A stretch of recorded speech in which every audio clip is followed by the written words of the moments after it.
Par Dieu, il entrera dans la mer. Il aurait voulu le lui dire. Mais dire quoi? Expliquer quoi? Elle était Sim comme elle était Marie, Alepha et Thémis, et Hassan, et comme elle était Aga et Jeff. Mieux valait dire là, maintenant, que le ciel était bleu, que juin brillait comme une étoile incrustée dans la chair de la vie. Dire la beauté des hommes et des femmes qui passaient de l'autre côté de la rue, portant à l'intérieur d'eux-mêmes cette part d'humanité qu'elle savait restituer dans chacun de ses livres, et dont elle avait recueilli les mots comme autant de salut. Voilà. C'est un texte de Jean-Pierre Spillemont, qui était un poète et qui était un grand ami d'André Chédid. Et oui, est-ce que vous m'entendez? Je vois des... Très bien. Alors, Eyata, il faudrait que tu coupes ton micro et que tu allumes le son. Merci. Donc, c'est un texte de Jean-Pierre Spillemont, qui était un grand ami d'André Chédid et qui lui a écrit cet hommage. Alors, elle était encore vivante à l'époque, qui raconte cette rencontre. Il n'y a pas grand-chose à rajouter, tant le texte est en réalité complet et intense et vrai. Mais j'ajouterai quand même quelque chose. Évidemment, c'est un portrait magnifique parce qu'il recoupe très bien ce que peut être André Chédid et ce qu'elle a été. Une femme verticale, au visage nu et changeant, exposée, toujours prête à aller, à faire face à l'inconnu, au nouveau, à l'autre, à tout ce qui échappe, enfin, et qui condense en un point réfléchissant toute la beauté qu'il est possible de capter dans le monde. Une femme soleil, pour ses racines méditerranéennes, pour le désert, pour l'Orient aussi. Un poète splendide, un poète au mot soleil, comme le disait Jacques Izoard, qui illumine le monde de tendresse et de lucidité, et qui essaie de faire briller tout ce qui est bon, mais aussi tout ce qui peut l'être. C'est une femme étoile. C'est pour ça que j'ai intitulé cette conférence « La voix du soleil ». Voix du soleil parce qu'éclatante voix du désir, non pas celui qui en cage, qui s'obstine dans le manque ou qui s'apitoie dans la perte, mais celui qui pousse à aller devant, à rêver, à être au maximum de son être. Donc, une étoile itinérante, bouleversante, qui file dans la conscience de sa mort, mais qui persiste à briller avec le naturel, simple et obstiné du soleil qui se relève tous les matins. C'est à cette lumière que nous allons nous engager dans un parcours en 3 points, ou 3 étoiles, comme vous voulez. Une biographie, une lecture et un petit commentaire de poème, et un parcours dans Fraternité de la parole, un recueil de 76. Mais avant de commencer, je voudrais dédier mon propos à tous les soleils et à tous ceux qui m'ont donné l'envie et le courage de vivre. Eh bien, merci de briller toujours. Et maintenant, nous commençons. Alors, beaucoup de feuilles. André Chédid est né le 20 mars 1920. Nous fêtons son centenaire cette année. Malheureusement, les célébrations ont dû être annulées en raison de la crise sanitaire que nous connaissons. Elle est la fille de Selim Saab, qui vient du Liban, et d'Alice Kouriadat de Syrie. Ses parents divorcent quand elle atteint l'adolescence et sa mère se remarie avec Roger Godel, un célèbre cardiologue et fin érudit. Chédid appartient à une famille éclatante. Du Liban à l'Égypte, de l'aïeul commerçant à qui elle consacre une nouvelle parue dans le recueil Métamorphose de Batine, qui raconte la complicité entre un vieil homme et son âne, et qui fait un écho rieur et discret peut-être, dans le titre au moins, au maître.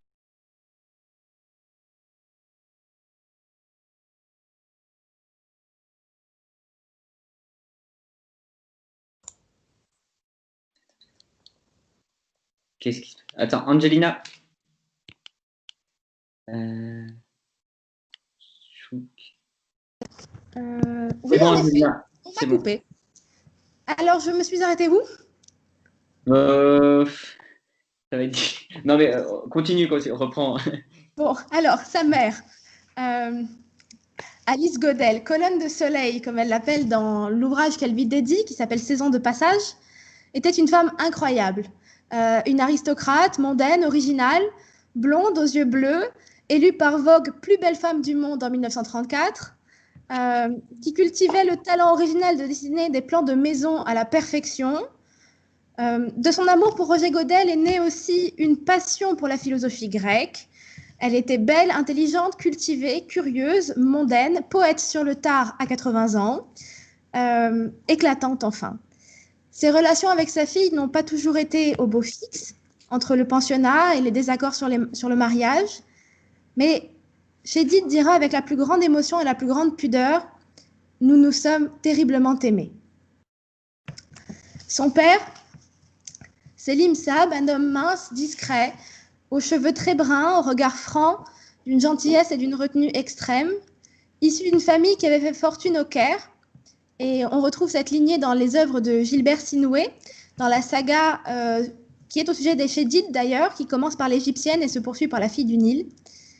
Donc son père quitte l'école à 12 ans, devient commerçant, vit d'insouciance et de richesse dans l'Égypte assez paradisiaque de l'époque.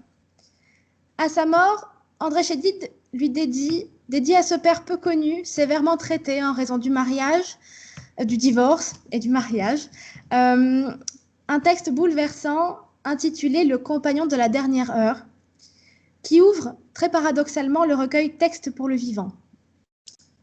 Ce texte au sujet de l'agonie du père qui est accompagné dans la mort par sa fille. Je ne lis quelques extraits, mais je pense qu'on vous a reproduit le texte en entier. La parole écrite est fidèle, plus que la pensée ou la vie qui se reforment autour d'une mort comme les lacs sur la pierre. Et ta mort, cette mort qui t'a pris ce matin pour faire de toi une chose dure, ramassée et si blanche, il faut qu'elle reste en moi, béante comme un trou. Tu es là, cernée, et l'ombre qui connaît sa victoire est là, elle aussi.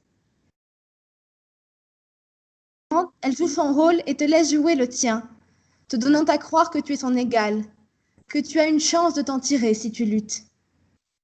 Alors, malgré ton cœur qui se confine, tes yeux qui s'aveuglent, ton visage qui se retire, tu entres dans la bataille. Maintenant, tu es une chose. Ton corps, c'est de la pierre. Tes mains sont de l'écorce et tes jambes sont deux pieux. À te regarder, il n'est en moi une caverne où se figent mes larmes. Tu es blanc, blanc comme les linges et comme les neiges qui s'obstinent, blanc, blanc et mort, comme tout ce que je hais. Tes épaules sont trop dures pour mes bras de vivant. Ma tendresse grince comme un couteau de glace. Cette mort, cette vie, les voilà. Le soleil, les rires d'enfants auront disparu quand le couvercle s'abattra sur ma grande figure de pierre, ma blanche figure de pierre, ma chère figure qu'on emporte. On t'abandonnera, seul, avec les autres morts. Eux savent ce qu'est la mort. Mais toi, toi qui étais hier encore l'un d'entre nous, comment vas-tu passer cette nuit? Cette nuit où je me sépare de toi, où finit ton histoire, où je repars vers la ville.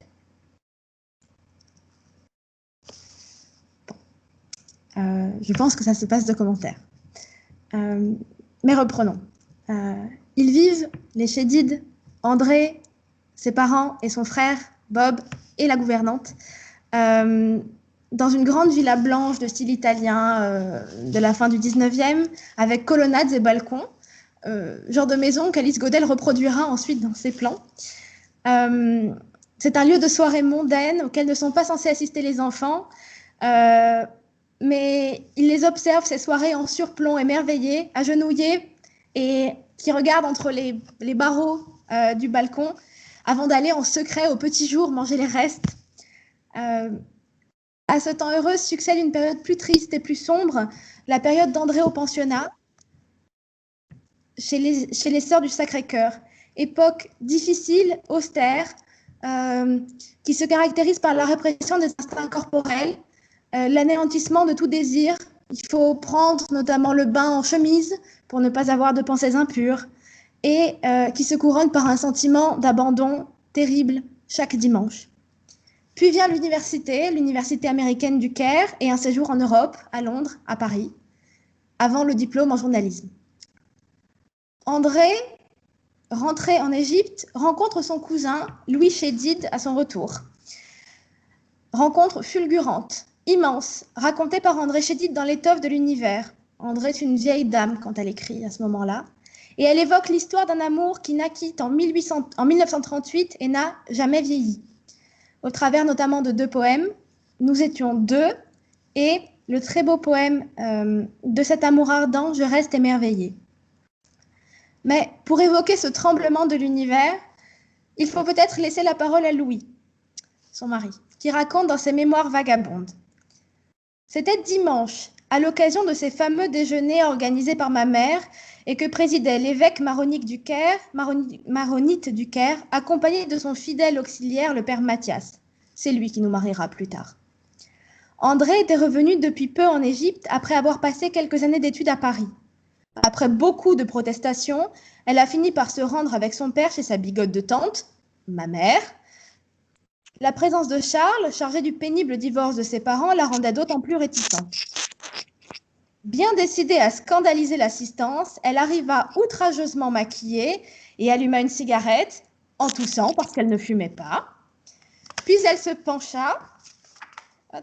J'ai perdu mon texte. Puis elle se pencha sur une console en marbre en face des évêques, croisant et découvrant ses jambes de la manière la plus scandaleusement provocatrice. N'oublions pas que tout cela se passait au Caire en 1938. Au moment où je pénétrais dans la pièce, André se retourna. Nos yeux se touchèrent. Ce fut le coup de foudre. Love at first sight, aurait dit Miss Wheeler. Je n'ai oublié l'immensité de cette journée. L'aventure amoureuse, brûlante, clandestine, dure 2 ans. À 18 ans, Louis demande André en mariage. Le projet nuptial exaspère la mère d'André Chédid, qui n'aime pas les Chédid et qui craint les désastres de la consanguinité. Le mariage a lieu, pourtant, en 1942 à l'église maronite du Caire, sans la bénédiction ni la présence d'Alice Godel. Cette histoire d'amour, c'est l'histoire d'une vie, en fait. Une histoire d'amour qui a duré toute une vie, d'un amour indéfectible, infrangible, grand, lumineux, orageux parfois, mais toujours libre. Un amour à vivre aussi séparément, puisque André Chédid, dès 1969, a vécu seul dans un appartement rue de la Seine, tandis que Louis a partagé sa vie entre la France et les États-Unis et entre d'autres femmes aussi. Mais bon, ce qui prévaut, c'est que c'était quand même un amour indestructible et qui fait que vraiment, à l'hiver de sa vie, elle en restait encore émerveillée. En 1942, les Chédid partent au Liban pour les études de médecine de Louis, avant de s'installer à Paris en 1946, quand leur fille Michel est encore bébé. Ils passent 1 mois au Lutetia, rare hôtel à avoir encore de l'eau chaude. Malgré la dureté de l'après-guerre, Paris meurtri reste un lieu d'élection et de bonheur absolu. Elle confie dans Les Saisons de passage, donc un récit autobiographique dédié à sa mère. Avril 1946. Paris s'offre comme une immense paume, un haut lieu, une cité orientée vers l'avenir. Arrivés depuis peu, nous descendons les Champs-Élysées, mon mari et moi, à bicyclette. Notre joie est sans limite. Nous sommes enfin dans cette ville tant rêvée. En Égypte, on nous trouvait fous, déraisonnables. Je me délecte de chaque parcelle de cette vaste avenue, de ces trottoirs, de ces arbres, de ces bâtisses. J'admire la hardiesse de ces perspectives. Je lui rends grâce d'être à la fois si légendaire et si réelle. Je m'émerveille de la retrouver, elle, si violentée, ressurgie libre et neuve dans toute sa beauté.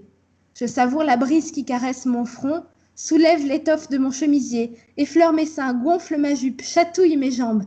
Je suis là, je suis bien là. Est-ce possible?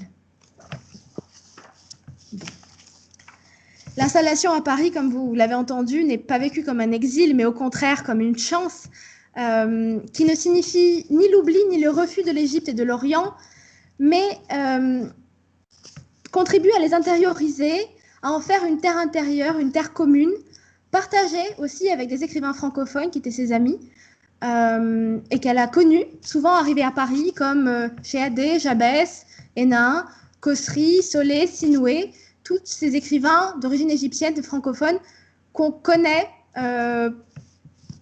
peu, mais qui restent quand même très importants, du moins eh bien pour ce genre de poésie. Le couple Chédid a 2 enfants, Michel, né au Liban en 1945, qui est devenu peintre, et Louis, né en 1948, devenu chanteur. Il s'inscrit dans la nouvelle vague avec Voulzy, Souchon, et a 4 enfants, Émilie, cinéaste, Mathieu, connu sous le nom de M, Joseph et Anna, chanteurs eux aussi, sous les pseudonymes de Selim et de Nash. André éprouve beaucoup d'admiration pour son petit-fils Mathieu et s'émeut lorsqu'il lui demande par téléphone de lui écrire une chanson. Et elle griffonne quelques vers, prestement, elle les lui faxe. Et c'est le grand succès de Je dis M, la chanson de Mathieu. Aimer et toutes les formes d'amour sont pour André Chédid d'un même mouvement. Mouvement poétique qui fracasse toutes les barrières, tous les obstacles limitants, les barrières physiques, les barrières de l'âge, le marasme des désespoirs intérieurs et les meurtrissures des guerres, des catastrophes et de toutes les séparations. Lorsque Irène Fenolio, qui est chercheuse à l'ITEM, émérite maintenant, a travaillé sur les brouillons d'André Chédid, elle a trouvé un brouillon, isolé une phrase d'André, un gribouillage, qui disait « Écrire, ce n'est pas non-vivre, c'est plus vivre ». Et donc, ça a donné lieu à ce type d'un entretien qui est très beau, que vous pouvez trouver sur Genesis. Chédid écrit dans Terre et poésie en 1956, « La poésie, comme l'amour, charge de tout son contenu, force à tous les espaces le visage, le geste, le mot. Sans elle, à l'instant d'être, il serait déjà mort, ou cerné à jamais en leur étroite forme, ce qui est mourir d'une autre façon. » Alors, passons maintenant à l'écriture d'André. Elle commence à composer des poèmes vers l'âge de 14-15 ans, alors qu'elle vit encore au pensionnat. À Irène Fenolio, elle confie « Je ne savais pas du tout à l'époque que je deviendrais écrivain. Cela semblait hors de toute possibilité. J'écrivais sans savoir exactement ce que je faisais. Mais peu à peu, je me suis rendu compte que cet acte multipliait la vie, vous tirait d'une peau conventionnelle, d'une certaine société. C'est tout le programme d'une phrase de Reverdy qu'André Chédid s'est appropriée et dont elle a fait une sorte de devise et avec laquelle elle a même intitulé des recueils. L'au-delà, c'est tout ce qui est en dehors de notre étroite peau. Et cette impression, cette volonté de vouloir sortir de sa peau pour se mettre à la place de l'autre, pour rencontrer l'autre, pour vivre une vie ouverte et multiple, c'est ce qui guide toute l'écriture d'André. La question de sa vocation, il y a une anecdote qu'il faut que je vous raconte. Elle avait 14-15 ans et elle avait gribouillé ses poèmes sur un cahier qu'elle avait laissé traîner sur une table. Et à la maison se trouvait son frère Bob et un de ses compagnons qui allait partir comme soldat le lendemain matin. Et ce camarade a pris le cahier, il ne savait pas de qui c'était, enfin... Et en lisant, il a lu silencieusement, n'a rien dit et a fini par reposer le cahier et a lancé « Ça, c'est un écrivain ». Et se tournant vers André, puisqu'il avait vu son trouble, il lui a dit « Ne t'arrête jamais ». Bon. Voilà comment peut naître une vocation, ou du moins se perpétuer. Alors, Chédid entretient un rapport sensuel à l'écriture. Elle aime le glissement large de l'encre sur le papier. Au pensionnat, elle travaillait avec des plumes arabes, ce qui faisait bondir les bonnes sœurs.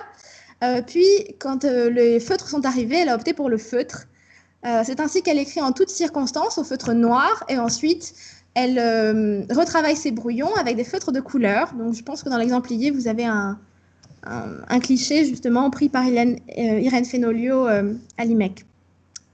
Donc beaucoup de couleurs et une écriture matinale.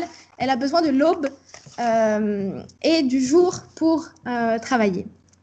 Elle publie un premier recueil en langue anglaise, On the Trail of My Fancy, excusez-moi pour l'accent, sous le pseudonyme de Lake.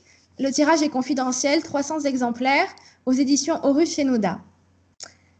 Puis, après la rencontre d'un autre poète qui l'a bousculée chez elle en lui disant qu'elle serait un grand poète, surtout si elle écrivait en français.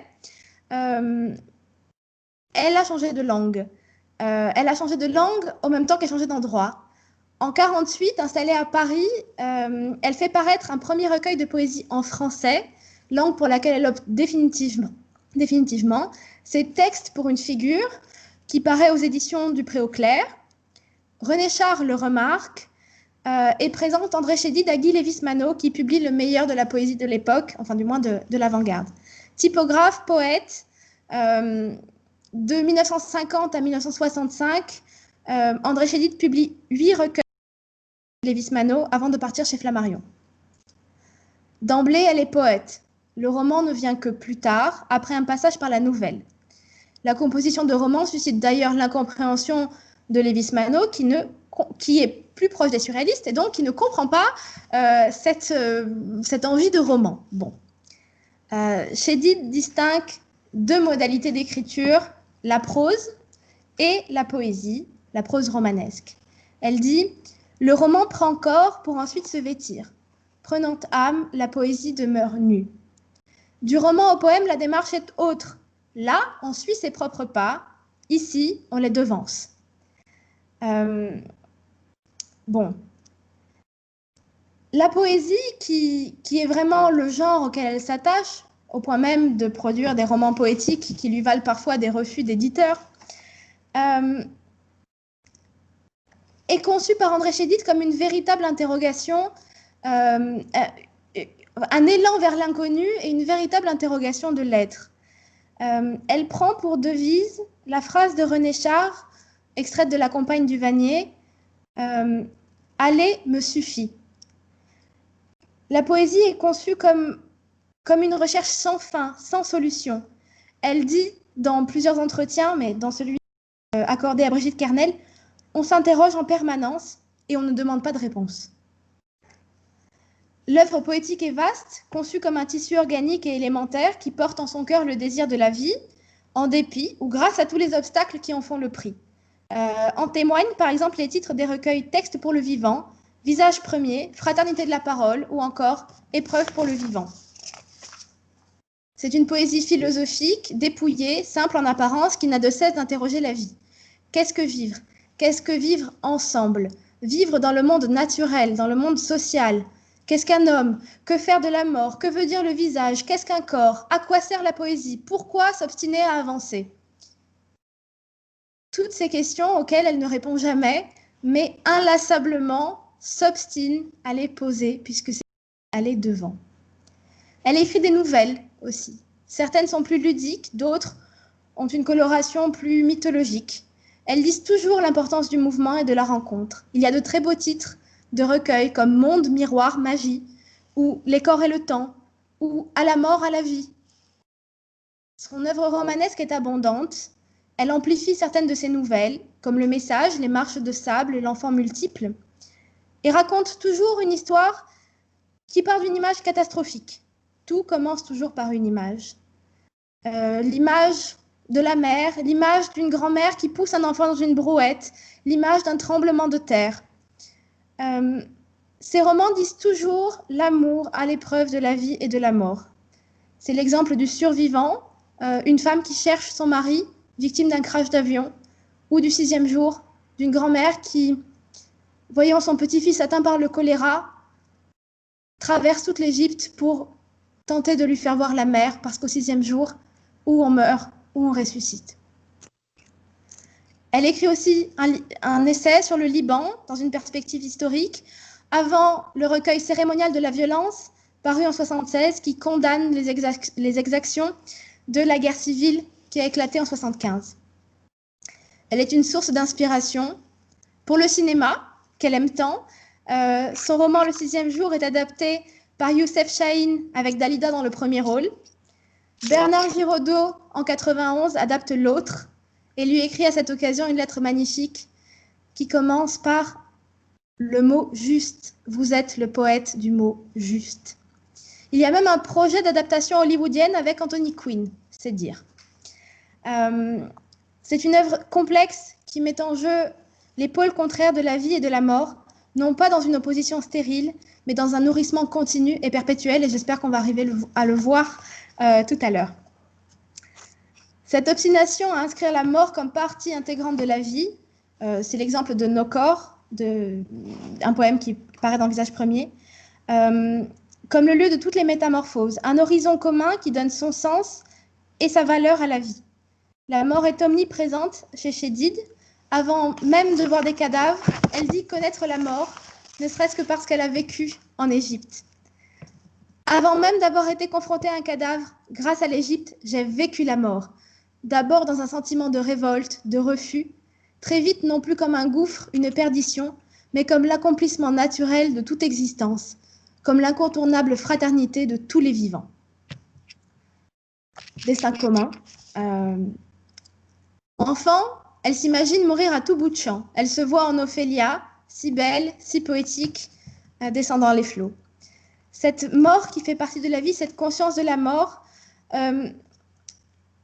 façonne une conscience de vivre qui est vécue, qui est sentie comme une alternance entre la vie et la mort, le retrait, le figement contemplatif, souvent exigé par l'entreprise poétique d'ailleurs, et la participation au monde. C'est le poème Deux faces. Parfois, je me tiens à l'affût du mort que je serai. De son côté, la plaine n'a plus besoin de bâtisseurs, ni le temps de mesure. L'appel des corps s'est tu, les rumeurs se dissipent, le visage s'est accompli. Puis, d'un coup, je pivote et rejoins ma durée. Tout est encore devant, toutes les énigmes me sondent, toutes mes ailes s'ébranlent. J'entre, deux faces, dans la houle des vivants. Présence constante de la mort, familiarité avec elle, mais toujours élan dans cette croyance, cette foi que la mort est ce qui donne son prix à la vie et ne doit pas l'entraver, l'amoindrir. Une autre anecdote pour terminer, anecdote de son 50e anniversaire. André Chédid n'aimait pas les cadeaux, elle préférait un chèque. Et son mari raconte une anecdote très cocasse. Je sais comment elle a utilisé mon chèque. Je lui donne la parole, c'était une semaine plus tard. Tu ne peux pas savoir quel beau cadeau tu m'as fait. Un cadeau dont je rêvais depuis longtemps. Une concession au cimetière du Montparnasse. Figure-toi, j'ai été chez le coiffeur. Je prends un journal. Mes yeux tombent sur la petite annonce. Je cours avec mes bigoudis cachés sous une écharpe. Une concession largement suffisante à 4 places près de l'allée des poètes. Je peux l'acheter. Je l'ai acheté. Mais quel bonheur! Tous les deux à Montparnasse. Tu verras. Bon, c'est vous dire l'enthousiasme jusque-là. Atteinte de la maladie d'Alzheimer, elle perd la mémoire, comme le héros de son dernier roman, Les 4 morts de Jean de Dieu, qu'elle laisse inachevé.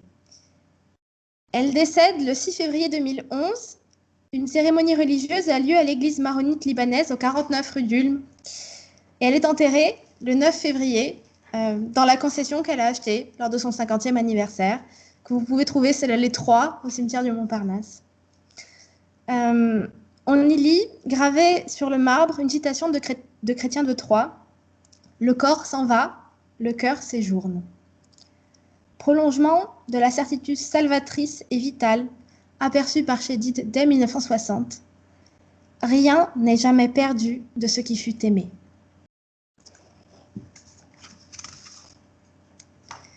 Voilà. Je vous conseille le poème du même pas que j'ai mis dans l'exemplier qui est très beau et très court. Je pense que si vous avez des questions maintenant, ou on peut peut-être passer à la deuxième partie. C'est un petit commentaire de poème et précédé d'une lecture évidemment. Je vous présente mes excuses d'emblée pour l'incomplétude criante de mon propos qui va laisser loin les considérations stylistiques. Pardon Anne-Marie si vous m'entendez. Rythmique, mais la lecture compensera. Et ce n'est qu'une esquisse en raison d'un manque évident de temps, mais c'est un mal pour un bien, puisque cela permet de laisser toutes les voies ouvertes et n'empêche aucun élan interprétatif. Bon.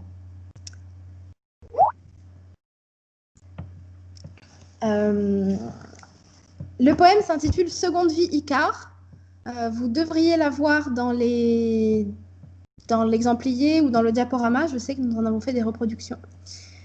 Comme vous pouvez vous y attendre, c'est une réécriture poétique et polyphonique du mythe d'Icare que nous connaissons à travers notamment les métamorphoses d'Ovide ou les fastes ou encore les fables d'Hygien. C'est une réécriture qu'on imagine d'emblée subversive en raison de son titre. Aucune mention de la chute mortelle, mais au contraire, l'évocation d'une vie nouvelle, ultime, puisque la seconde, qui se différencie de la métamorphose, s'approchant plus de la naissance ou de la renaissance. Il faut avant tout replacer le poème dans l'économie et la structure générale du recueil. Seconde vie Icare appartient et clôt Texte pour le vivant, publié en 1953 chez Lévis-Manneau. C'est un recueil très bref, d'une vingtaine de pages seulement, divisé en 3 parties qui tracent un parcours dialectique. Il s'ouvre sur une partie qui s'intitule « De la mort », partie de 3 poèmes, qui s'ouvre sur le passage de la vie au trépas du père d'André Chédid et le retour à la vie de la poète, se poursuit par l'imagination anticipatrice de la mort, avec le poème « Le temps de ma mort », et le souvenir fantomatique des tués. C'est le poème « La ronde des assassinés ». La deuxième section, « De l'irréel », a pour thèmes principaux l'imagination, loin des ruelles exactes, l'enfance et la trahison. Et la trahison de l'enfance et de l'imagination, évidemment. La troisième section, de la vie, suit un accroissement naturel et comporte, elle, 4 poèmes et non pas 3. C'est une prise de conscience de la vie placée sous le signe de la verticalité. Le premier poème s'intitule « Bout dans mon présent » et marque une prise de conscience de la vie qui s'accompagne de celle de la contingence avec la répétition de ce vers « J'aurais pu ne pas être là ». Révélation qui donne son prix à l'existence et fait entrer le jeu dans le temps passé et temps futur, et l'invite à inscrire son action dans le champ pratique. Le deuxième poème, Le fruit de l'espérance, est tout entier tourné vers l'espoir, évidemment, et viennent les thèmes de la libération, du cri et de l'amour, en 2 versions. La première, dans le poème qu'a cité Léo en ouverture, il y aura ce qui s'aime, qui est une affirmation de la foi en l'amour après un combat intérieur du jeu scindé en 2. Entre l'emmuré, du côté de la crainte et de la prudence, et celle qui crie et fracasse toutes les barrières. Le poème se donne comme un effort colossal de ressaisie du soi dans une volonté acharnée, un cri donc, volonté de croire, pour tous les désespérés d'ailleurs, en l'amour. À cause de la vie, à cause de la mort, j'ai crié plus fort que l'emmuré. J'ai crié, avant que les villes ne s'écroulent, avant que l'ombre des arbres ne traverse le fleuve comme des cordes, aussi sûr que le soleil et sa mort se défient, il y aura ce qui s'aime et je ne me chercherai plus. Enfin, pour clore le recueil, ou pour l'ouvrir, c'est selon, arrive Seconde vie Icare. Après une longue lutte brillamment matérialisée par une dramatisation polyphonique qui structure le poème en 4 parties, nous n'en lirons que 3, entre la voix du soleil, les voix quotidiennes et la partie consacrée à Icare, le poème s'achève sur une voix unique et unifiée du jeu. Jeu, c'est-à-dire Icare, ressaisi dans sa volonté, sa fermeté et sa certitude, prêt à s'élancer dans la vie, en somme. Peut-être que, Lorena, si tu m'entends, vous pouvez commencer. Est-ce qu'on m'entend bien? Oui. La voix du soleil. Écoute, écoute-moi, car toi tu peux m'entendre. Je le vois à tes yeux sans repos, Je le vois à tes mains raidies lorsque les mots sont pauvres, puis comme des feuilles qui ne peuvent mieux faire que mourir. Je le sens à ce souffle qui te prend et te laisse comme si les oiseaux t'avaient quitté. Écoute, écoute-moi, car toi tu peux sortir de ta chair et de ta maison comme le ferait un mort-neuf de ses bandelettes. Tu peux m'entendre, toi qui sais que ces épis de blé que l'on sépare ne témoigneront plus pour le champ de la terre. Tu peux m'entendre, toi qui cherches la vie et la raison de vivre. Toi qui sais que tout est autre chose encore. Et le secret dont tu as une part aussi vrai que le son de tes pas sur l'asphalte des villes. Ce cri que je suis, ce cri que je suis en toi. Écoute-le et laisse ces royaumes sans énigmes où les jours s'abattent l'un sur l'autre comme les volets d'une maison sage. Ce cri que je suis en toi fera tomber les écailles de ta première naissance. Ce cri que je suis en toi, ce cri d'amour que je suis en toi, plus terrible que l'inquiétude du matin et que les mers dont la nuit sonde les profondeurs. D'autres n'en veulent pas. Ils laissent accumuler en eux des moissons vaines entre lesquelles je ne peux me frayer le passage. Ce cri terrible et tendre que je suis en toi, habite ton visage le plus nu. Qu'ils te prennent, que tu n'aies plus de cesse, qu'ils redressent ta jeune nuque, qu'ils battent à tes tempes, et en ce point sacré, entre tes deux yeux.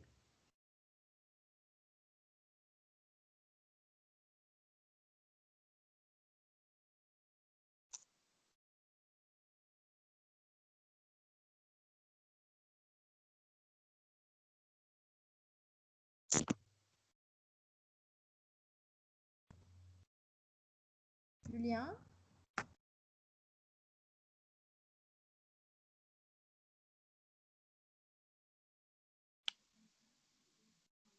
Je vais peut-être prendre le relais si on n'entend pas Julien. Julien? Bon. Je suis là, pardon, désolé. Vous m'entendez bien? Oui, Oui, on t'entend bien. oui, pardon, ok. Les voix quotidiennes. Que cherches-tu ailleurs? À chaque jour suffit sa peine. L'araignée de la méfiance a tissé nos doigts ensemble. Notre œil creuse tes raisons. Reste, nous avons fait une vie autour de toi. Nous sommes tes heures, nous sommes tes nombres, nous sommes tes lois, nous te déchirerons. Rien ne sert de courir, rien ne sert de voler. La prudence est reine. Vous êtes le fils de cette mère. Vous êtes l'homme de cette femme. Et pour toujours. Vous êtes le fils de cette terre. Vous êtes l'homme de cette maison. Et pour toujours. L'abîme force l'abîme. Vivre est au milieu. Que cherches-tu ailleurs? Ailleurs, le doute couche son ombre sur les choses. Nous aussi, nous étions faits pour ce voyage. Regarde sur nos fronts les traces du retour. L'art est long, la vie est courte, le temps, c'est de l'argent. Tu veux des ailes plus grandes que le nid, tu seras seul. On se dressera contre toi. On se moquera de toi. Tu seras seul. Le rêve de l'homme, le rêve d'amour de l'homme n'existe pas.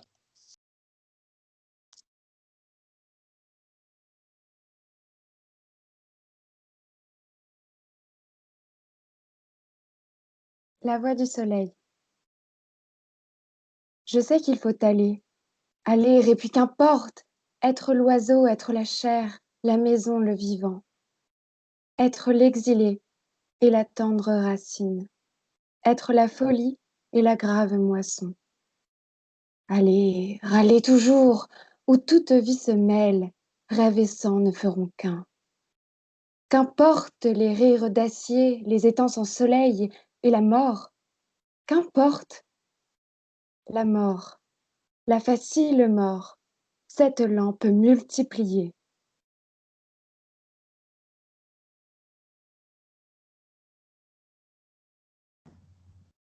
Merci pour la lecture. Petite précision, ce n'est pas La Voix du Soleil, c'est Le Départ d'Icare, que vient de lire Elisabeth. Non, pas de problème. Il y a un passage qui s'intitule La Voix du Soleil, qui est la troisième partie du poème que nous n'avons pas lu, qui, au vrai, est une amplification de la voix première du soleil, qui ne gêne pas la compréhension globale.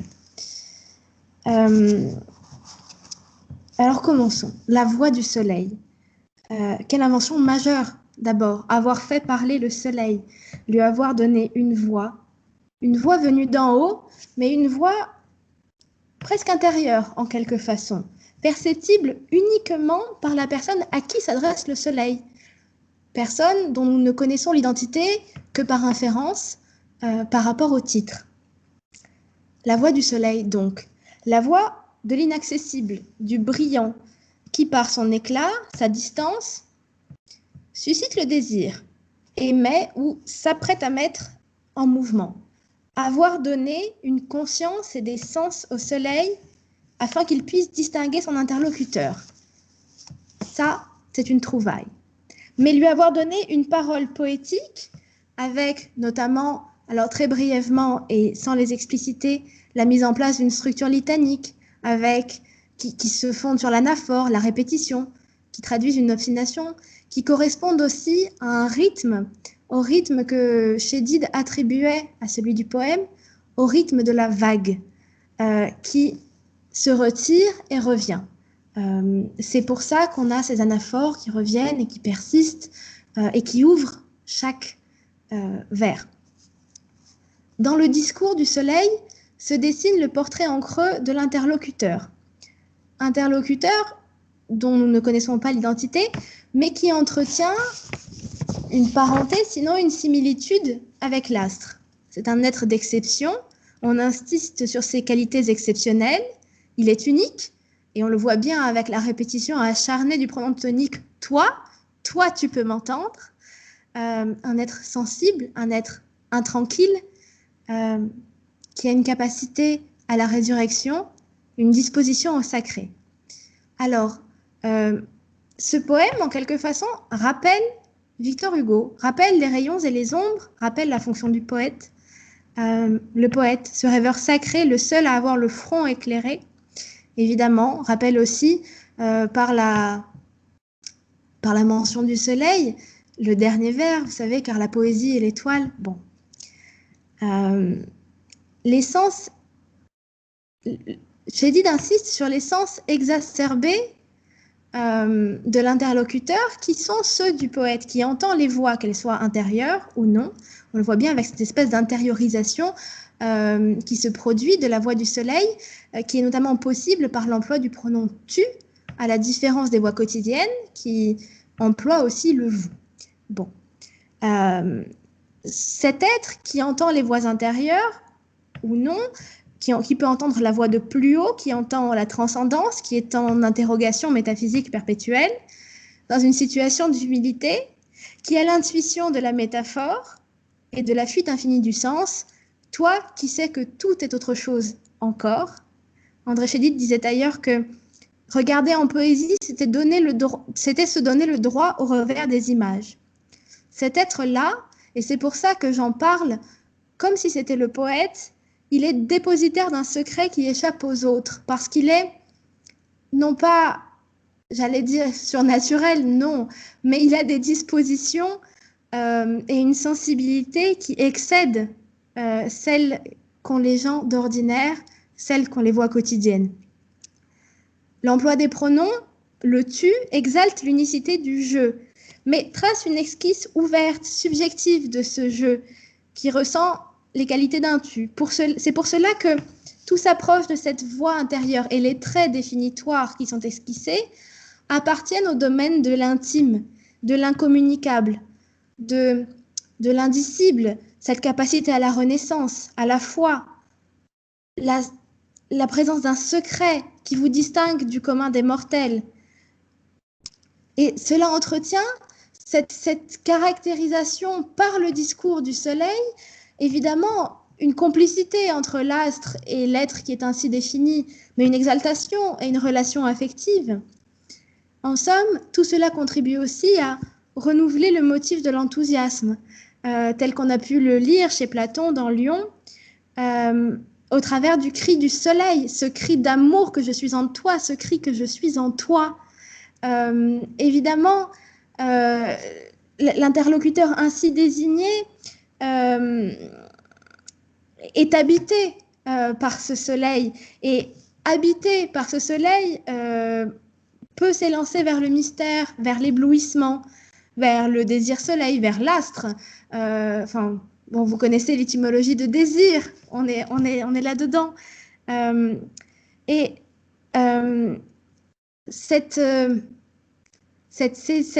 Embrasser le désir et s'adonner à cet enthousiasme a pour conséquence, dans le dénuement, dans la nudité, celle d'une nouvelle naissance.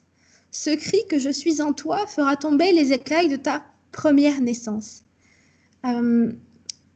Transfiguration, nudité aussi qui permet une transfiguration complète de l'être, de l'intérieur et de l'extérieur. C'est un cri d'amour, un cri extrême.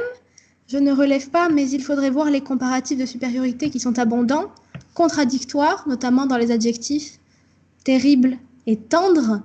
Un cri qui fait vivre et qui tue au même moment, qui bouleverse, qui naît paradoxalement, qui est voulu par le tu, enfin qui est présenté comme si le tu le voulait, et qui est en même temps, cette personne-là est la seule à y être éligible.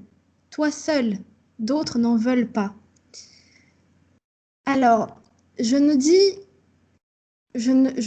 borne, et vous m'excuserez pour cette analyse si peu technique, mais le cœur n'est pas dans le décortiquage.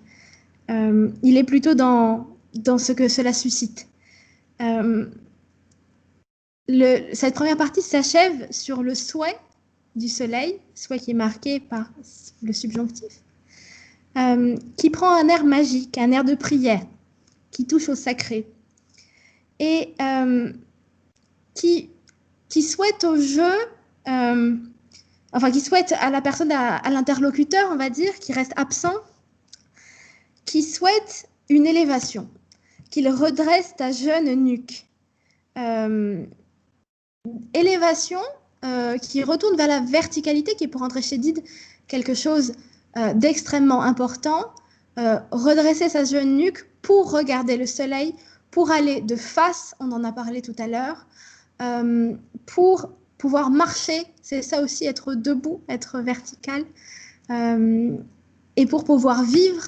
Et là, je me permets juste d'évoquer un roman d'André Chédid qui s'appelle Lucie ou la femme verticale, qui est à propos du squelette de Lucie qu'on a trouvé, donc l'homme préhistorique, et qui pose où il y a ce désir assez fou de la romancière de tuer Lucie. Et si on avait tué la première femme, si toute cette humanité n'avait pas existé, et finalement Lucie se met debout et la narratrice ne la tue pas, la romancière ne la tue pas, et l'homme devient homme à ce moment-là.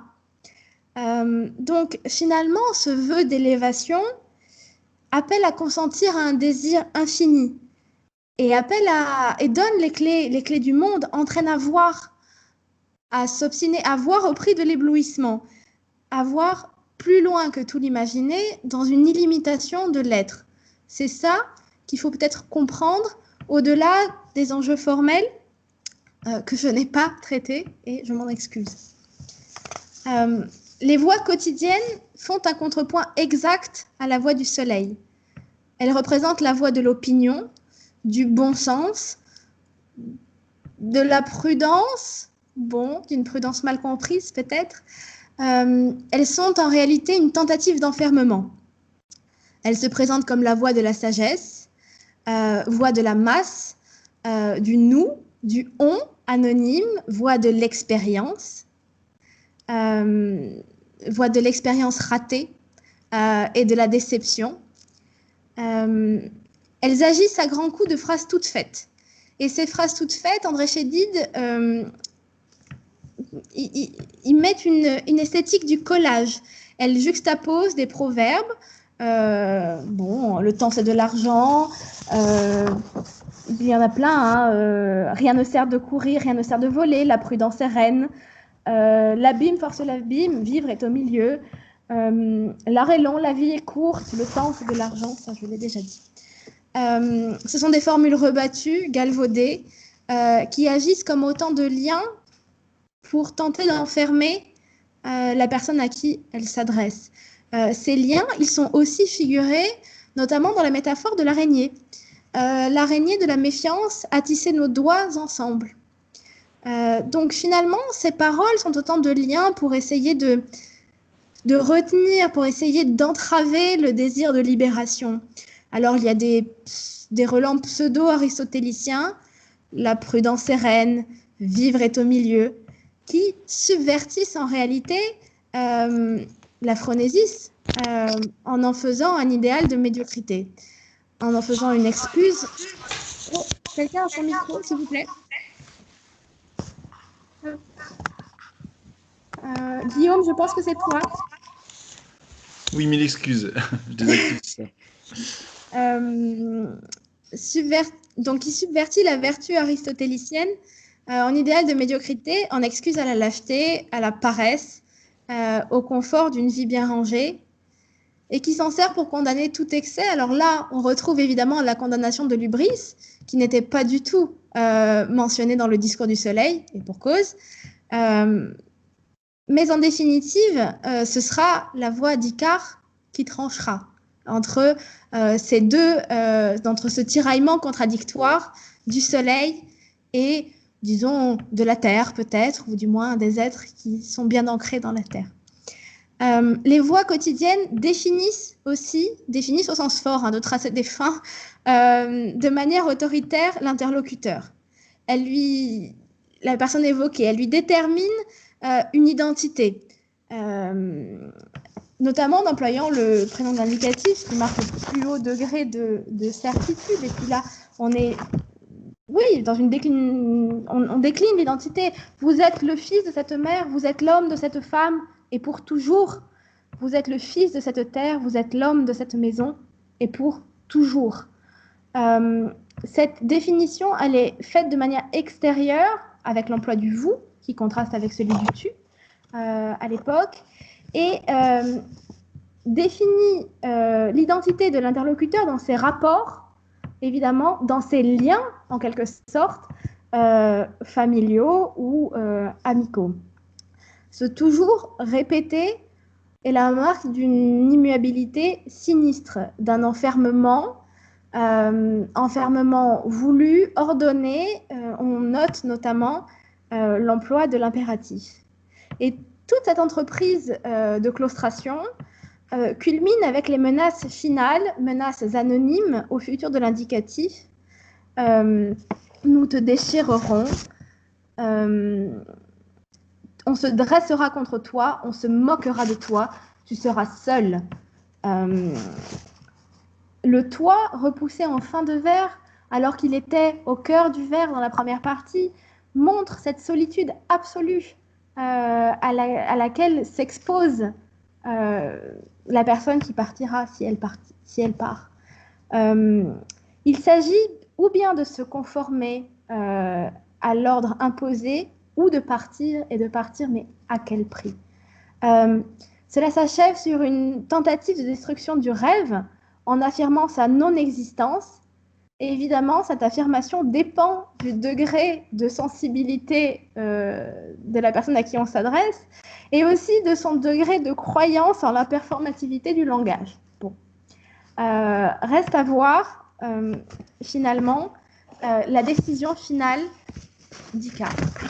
Alors là, André Chédid n'écrit pas la voix d'Icare, bizarrement. elle écrit le départ d'Icare, comme si elle se plaçait d'un degré extérieur.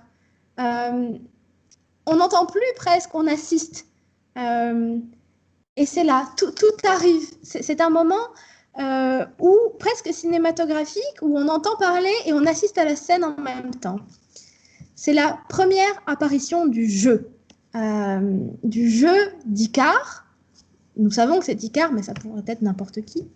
Apparition du jeu sans explication, sans précision d'identité ou de précision ontologique de quelque nature. C'est un jeu unique, regroupé, condensé dans sa simple présence qui se suffit à elle-même et qui n'a nul besoin de définitions extérieures. C'est un jeu qui, plus qu'un choix, affirme une certitude. La certitude, je sais, d'avoir à s'élancer dans l'incertain. Certitude de devoir aller employé dans son emploi absolu, aller sans destination. Le propos n'est pas dans la destination. La seule nécessité vitale est de se mettre et de s'efforcer à rester en mouvement. Les variations paradigmatiques font alors assimiler aller à être. Je sais qu'il faut aller et puis qu'importe.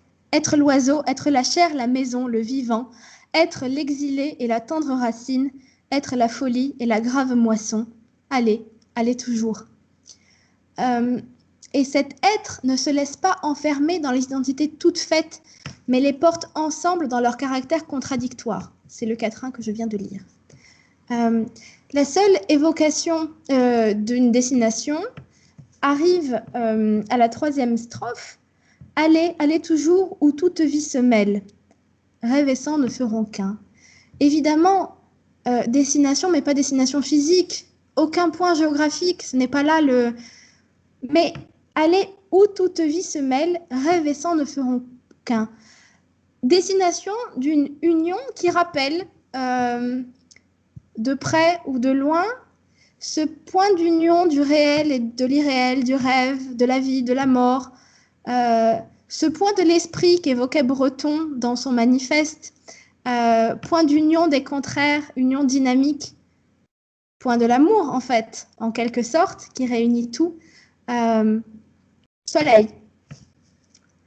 Mais là encore, ce n'est toujours pas le propos. Il ne s'agit pas d'arriver, il s'agit d'aller. Aller vers, aller envers et contre tout, avec toute la foi, tout l'espoir, toute la volonté et toute la lumière possible. Le seul toujours qui tienne est alors un toujours dynamique, un toujours qui est un encore, qui marque l'effort, qui marque un effort renouvelé, la décision réitérée de vivre. Et cette décision qui est prise à chaque instant. Et ce n'est plus la marque de l'immuable ou de l'éternel. Aller en dépit de toutes les difficultés pour s'accomplir. Aller dans le temps vécu. À ce moment-là, être et aller deviennent synonymes d'agir, avec la conscience des périls, de la possibilité de l'échec, de la solitude, avec la certitude de la mort et le courage d'y aller quand même. Cette action-là, cette volonté, ce choix instant de vivre, comme disait Gabriel Alten au sujet de la poésie d'André Chédid, c'est un acte, un véritable acte qui fait un jeu, qui fait la possibilité de pouvoir dire « je ». Le dernier vers est consacré à la mort, qui a le dernier mot, tout en ne l'ayant pas. Puisqu'on la désacralise, cette mort, avec notamment la connotation négative de l'adjectif facile, pardon Léo, qui est antéposé, et la métaphore de la lampe. Mais qu'est-ce qu'une lampe sinon un soleil quotidien? Et la métaphore est astucieuse et adéquate, puisqu'elle rappelle le papillon, cet éphémère, qui, attiré par l'éclat, se brûle. Enfin, les ailes. Voilà. Je vois des bonhommes qui pleurent dans les réactions. Voilà, je préfère les cœurs. Merci.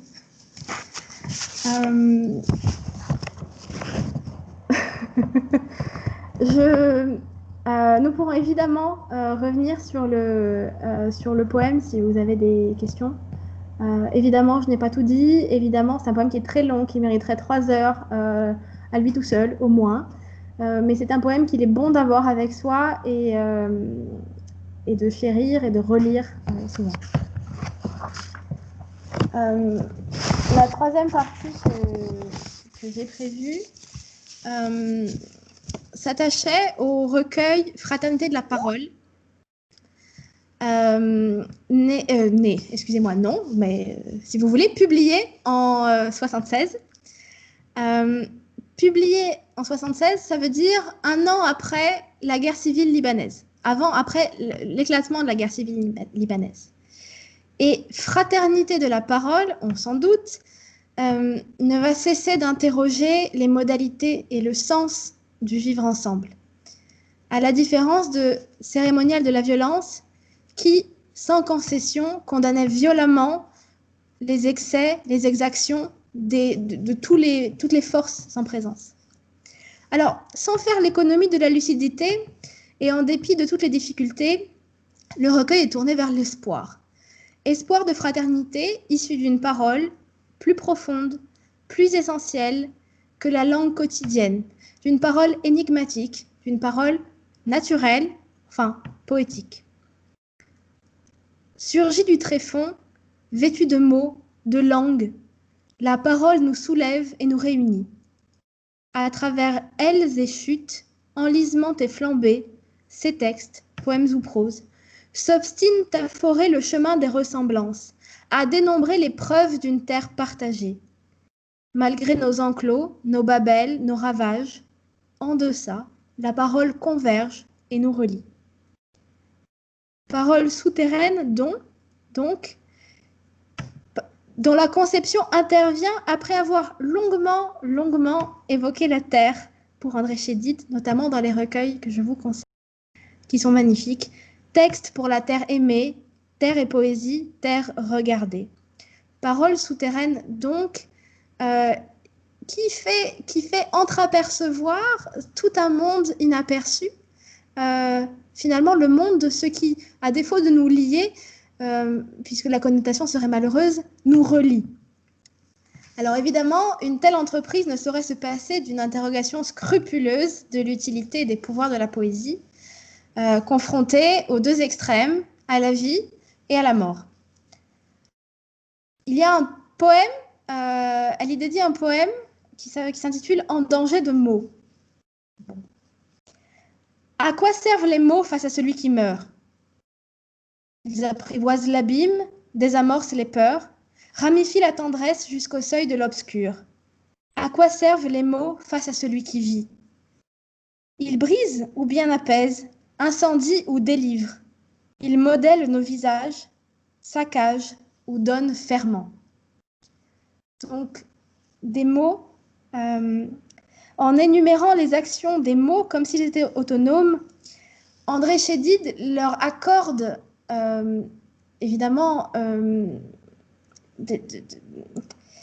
un véritable pouvoir. On est très loin, mais très loin du Parnasse, on est loin de l'art pour l'art, on est loin de la poésie mallarméenne, on est loin de la stérilité, des abolis bibelodinanité sonore, on est très loin de tout ça, puisque Chédid prend résolument le parti d'affirmer une portée véritable, concrète, une utilité, une vertu, osons le mot, suprême, extrême aussi bien déchirante que vitale,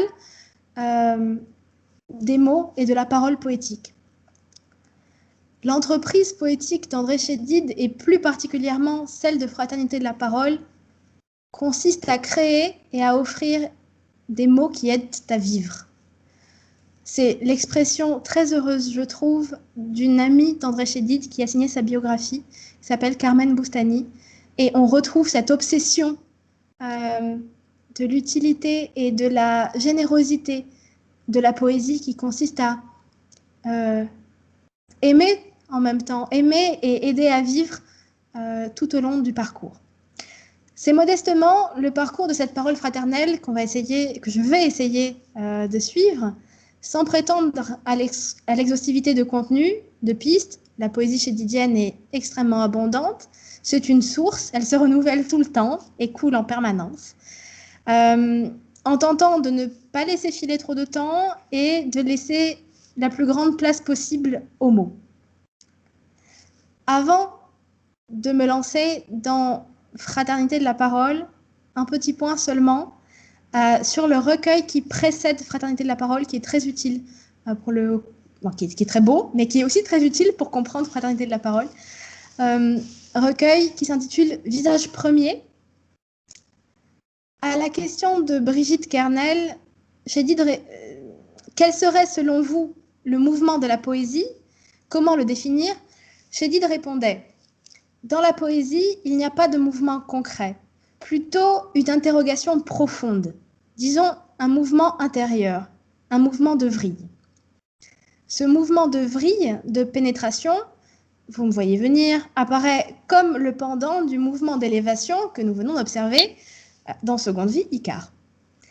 Mais on retrouve le même effort de verticalité qui s'insère dans le cadre d'une interrogation ontologique.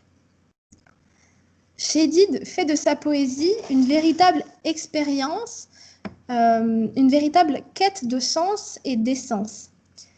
Mue par un désir insatiable, l'entreprise poétique cherche sans fin à entreapercevoir, mais à donner à voir aussi, ou du moins à donner à entreapercevoir, puisque le dévoilement total est impossible et non souhaitable, sinon où serait le désir, du visage premier. Alors, vous devriez avoir le poème dans l'exemplier. Le visage premier se fond des fonds de nous que l'on ne trouve que dans la profondeur. Justement, c'est le sens de visage premier et c'est le sens de l'ordre de visage premier et de fraternité de la parole. La poésie touche au fondamental de l'être. Ça, André Chédid le répète abondamment. Mais elle n'apporte aucune réponse. Elle se contente de chercher et sa demeure est celle de l'énigme. C'est un mouvement perpétuel qui cherche à trouver en l'homme la source de l'homme et ne cherche qu'à aller, ne peut qu'aller sans fin. Donc, le mouvement de pénétration, de creusement ontologique ne saurait aboutir. Et si il atteint une destination, il atteint une source jamais tarie, vous l'avez dans le poème Visage premier, l'angle des possibles, ou la pierre de nos fragments, ou encore ce qui engraine, c'est-à-dire ce qui fait vivre ou ce qui prépare à vivre. Il atteint le miracle étrange, micro coupé. Bon. Il atteint le miracle étrange d'une unité multiple et indéfinissable, dans un espace souterrain traversé de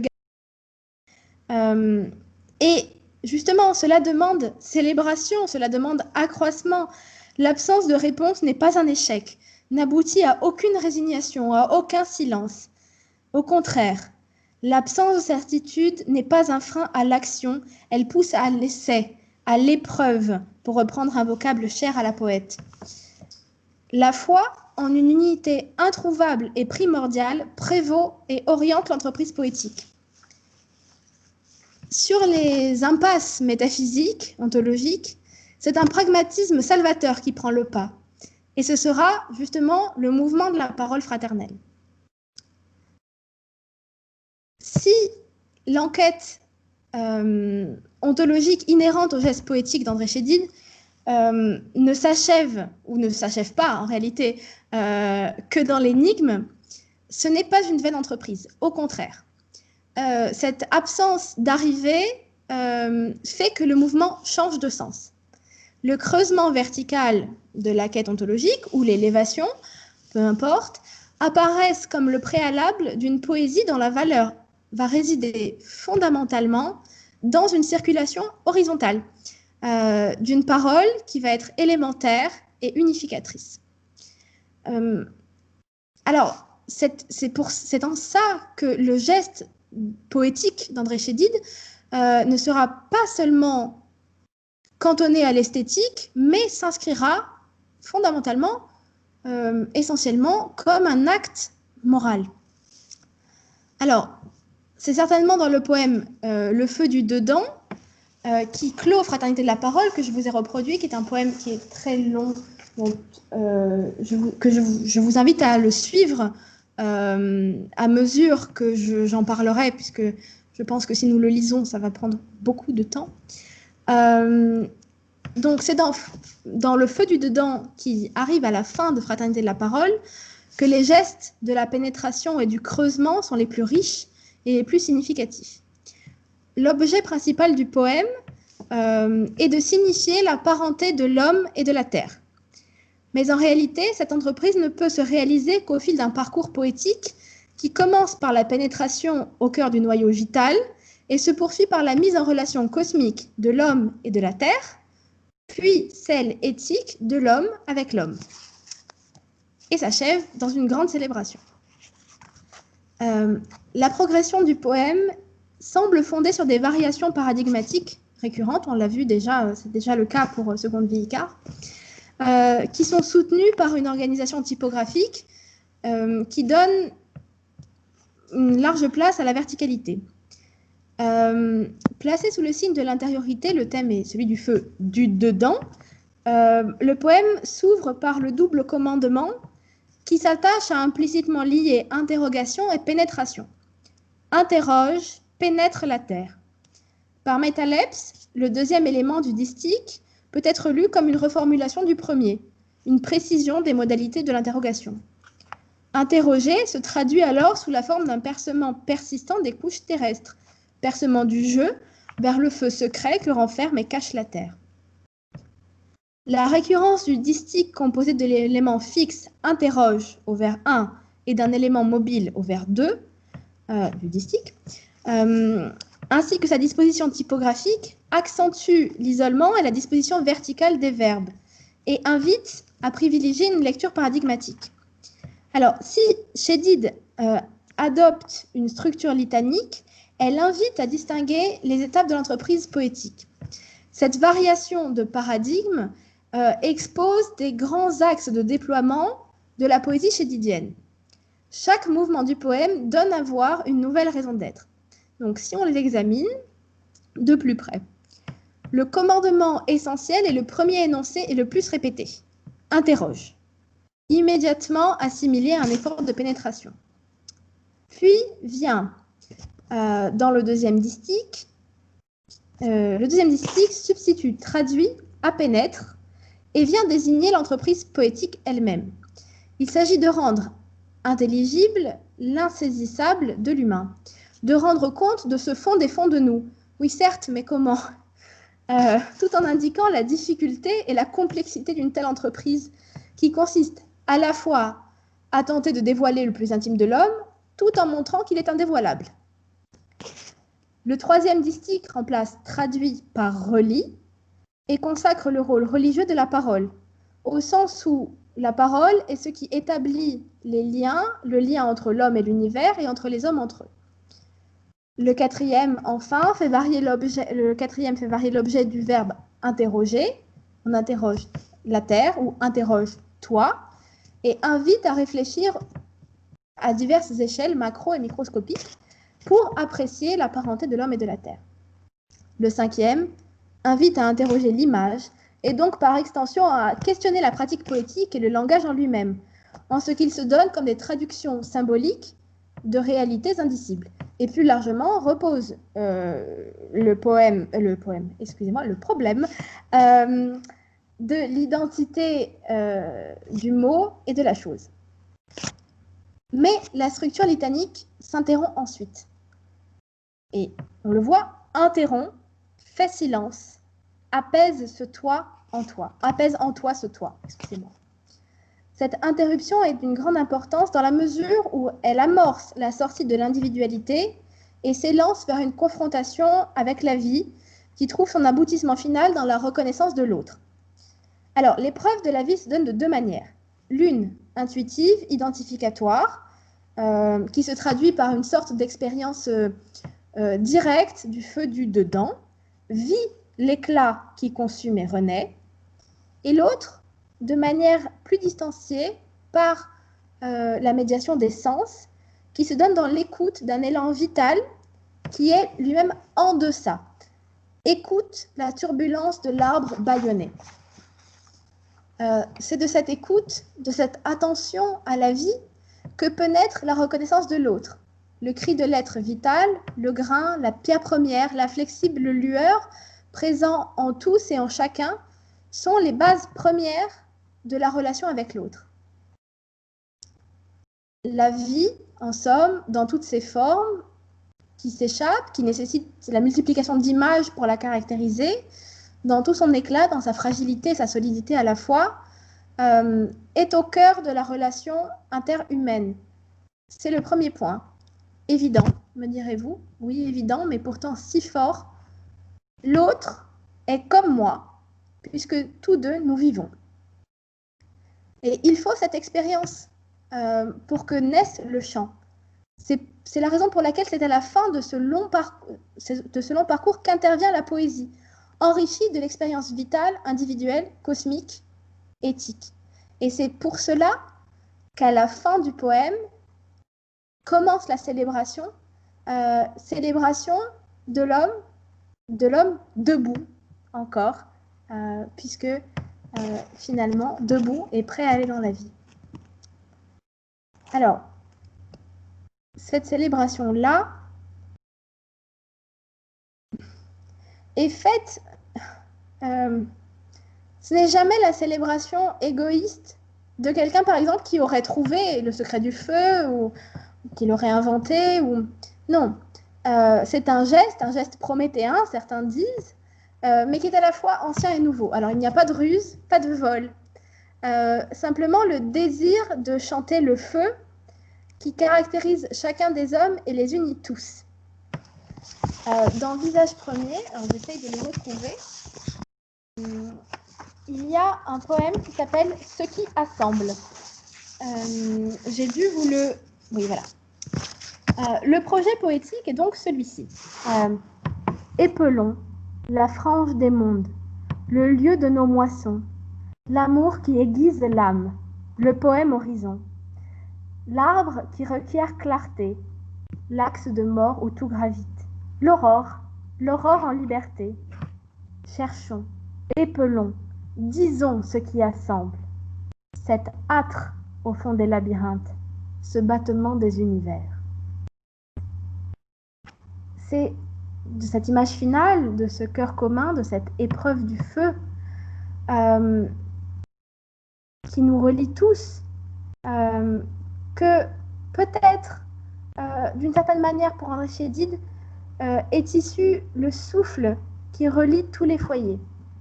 Et il y a vraiment ce réseau d'images dans Fraternité de la Parole, réseau d'images élémentaires entre la source et le feu. Alors ici, je m'attache au feu. Mais par exemple, c'est le poème « L'homme aujourd'hui » de Fraternité de la Parole. L'homme est enclos, l'homme outrepasse, l'homme retient l'autrefois, l'homme détient l'avenir. Le feu d'où naquit sa parole le consume et l'édifie.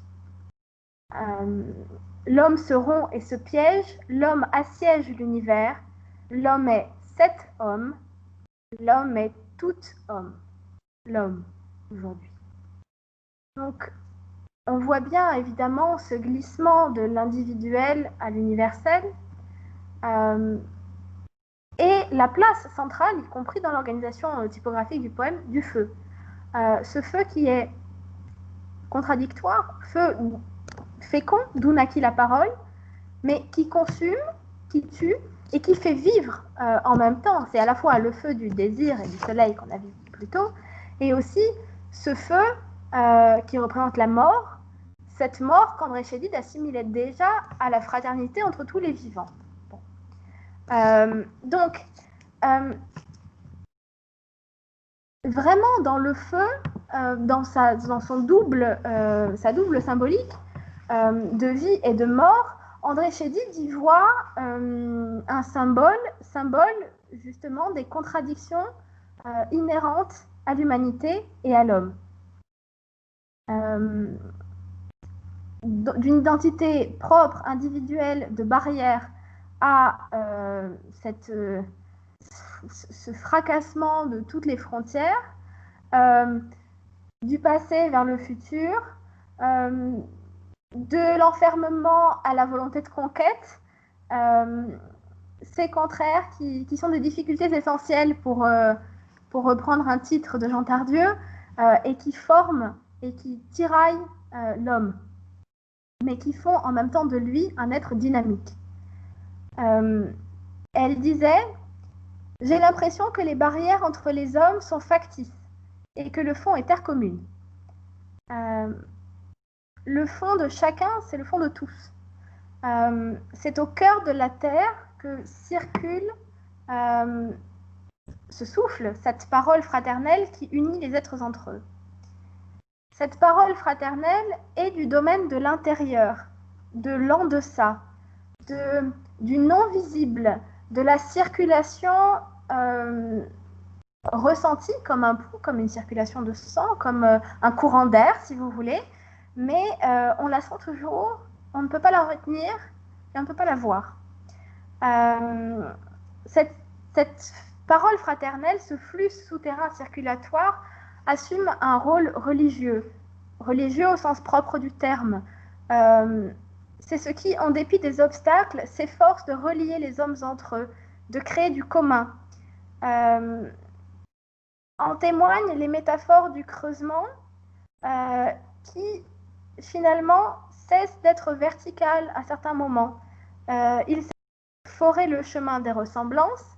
On l'a vu, c'est l'ouverture de Fraternité de la parole, le premier texte que j'ai lu sur Gilles du Tréfonds, etc. Et forer ce chemin des ressemblances, c'est aussi tailler des passerelles, creuser des galeries. Et ça revient beaucoup chez André Chédid, notamment par exemple dans le poème « Plus loin que tout l'imaginer ». Puisque cette poésie, finalement, se tourne vers l'autre.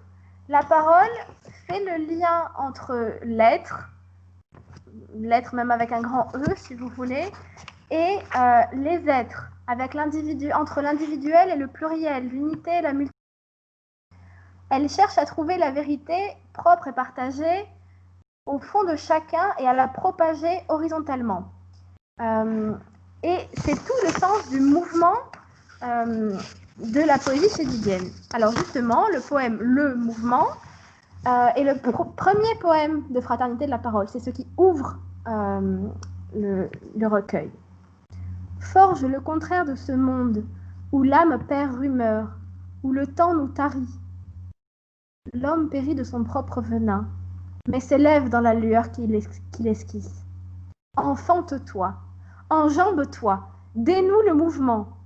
Attise cette parole qui ne se détourne pas des hommes, mais s'ébauche vers eux. Évidemment, l'assimilation du feu à la parole par le moyen de la métaphore à pivot verbal attise marque un changement déterminant.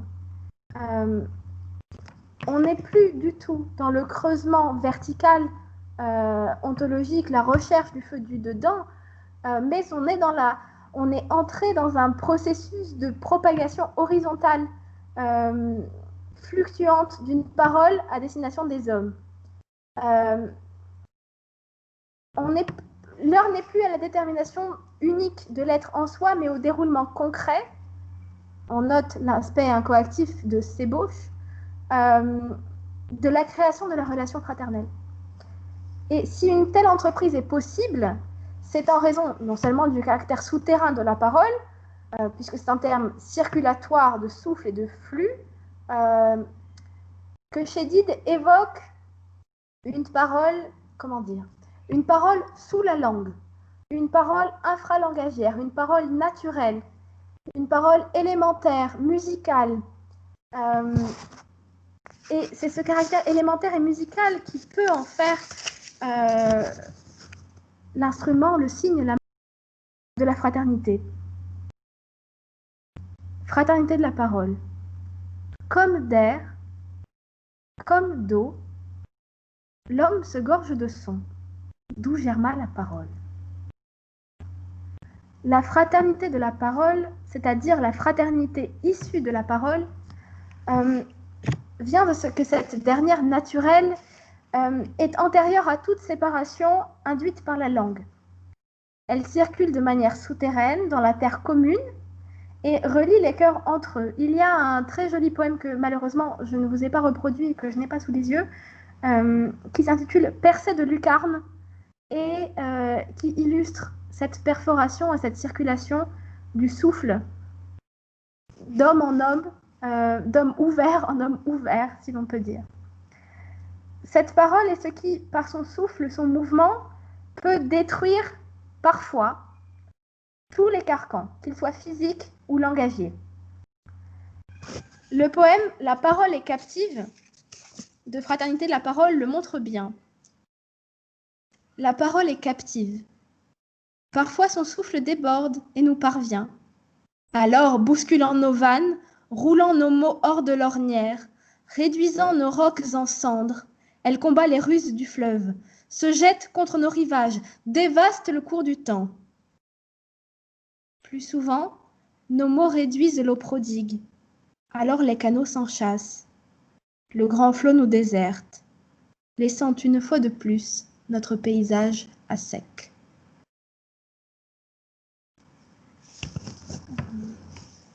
Est-ce que vous m'entendez? Pardon, excusez-moi. Oui, merci.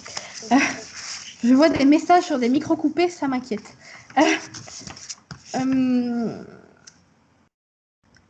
Cette parole, évidemment, ce souffle qui dévaste tout, est soumis à la loi de l'alternance que j'ai évoquée lors de la biographie d'André Chédid. Évidemment, il y a des obstacles, évidemment, les flux, parfois, ça sèche. Évidemment, il faut aussi, et je n'ai peut-être pas assez insisté là-dessus, mais il faut aussi la couverture, l'arrêt, la sécheresse possible pour que de l'autre côté, il y ait la mobilité, le flux, le souffle. Mais enfin, en ce que Chédid conçoit la parole comme élémentaire, liée aux éléments, au feu, au souffle, au flux, à la terre aussi, parce qu'elle y circule, parce qu'elle rend la terre meuble. Chédid, finalement, dans ce côté élémentaire de la parole et de la parole et de la musique, du son, semble avoir hérité d'une conception, disons, rousseauiste de la parole. C'est un petit peu, cela ressemble à ce que le philosophe analyse plutôt, dans son essai sur l'origine des langues. Évoquant la naissance du langage, Rousseau lie la parole première à la relation, qu'il appelle passion, avec l'autre. Il est donc à croire que les besoins dictèrent les premiers gestes et que les passions arrachèrent les premières voix. On nous fait du langage des premiers hommes des langues de géomètres, et nous voyons que ce furent des langues de poètes. Cela dut être, on ne commença pas par raisonner, mais par sentir. C'est cette langue, j'allais dire parler, non, même pas parler, chanter, ces sons, cette parole poétique liée aux éléments qui est au cœur des premières de la sociabilité, de la société chez Rousseau. Le feu unit les hommes et les fait naître à leur humanité, tandis que c'est autour de l'eau que naissent embrassés l'amour et la poésie. C'est le motif de la fête, encore dans l'essai sur l'origine des langues.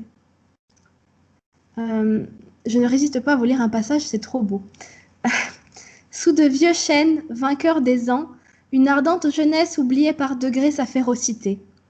On s'apprivoisait peu à peu les uns avec les autres. En s'efforçant de se faire entendre, on apprit à s'expliquer. Là se firent les premières fêtes. Les pieds bondissaient de joie, le geste empressé ne suffisait plus. La voix l'accompagnait d'accents passionnés. Le plaisir et le désir confondus ensemble se faisaient sentir à la fois. Là fut enfin le vrai berceau des peuples, et du pur cristal des fontaines sortirent les premiers feux de l'amour.